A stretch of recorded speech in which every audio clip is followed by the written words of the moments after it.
Let me tell you about my friend Michelle. Michelle's awesome. She's fun, she's funny, she's fit, her house is always clean, her kids are always well behaved, and she's always getting promoted at work. She's got a pretty cool life.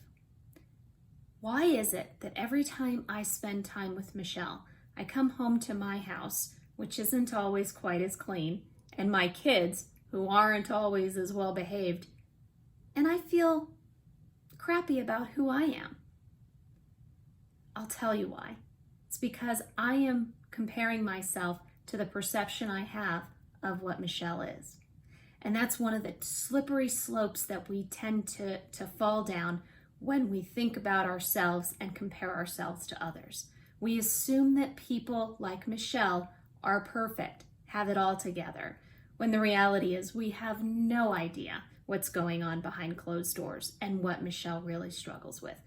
In truth, she probably struggles with things that I don't, or maybe she has challenges that I can't even imagine.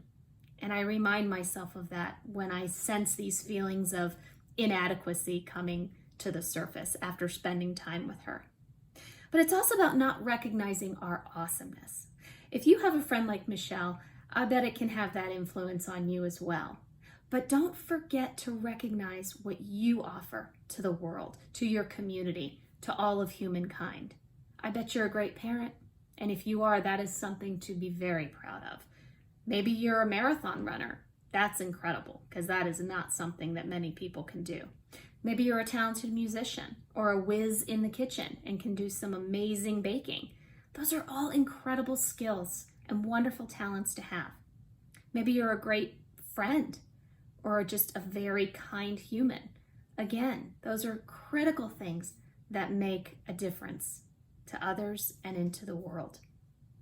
And finally, I think it's important when we think about our self-worth and what we measure it against is to manage our expectations. We can't be perfect at everything. Everything we do, we cannot strive for perfection because we'll never get there. In fact, if we strive to be perfect in everything, we won't excel at anything. So being okay with the fact that Michelle's house is cleaner than mine, who cares? It's all good. Or the fact that I am not cut out to run marathons, and that's okay. I'm only 5'2", so that would be very difficult for my little legs to keep up. But the point is, not trying to be perfect at everything, because it's impossible, and quite frankly, striving for perfection in everything leaves very little time to actually excel at and do the things that we really enjoy doing and want to do. So the next time you go to someone's house and you feel like the way I do after coming away from my time with Michelle, remember your awesomeness and everything you can do and everything that you bring to the table and that you can offer. And also remember that Michelle, or whoever it is not as perfect as they seem. You're seeing this much of them.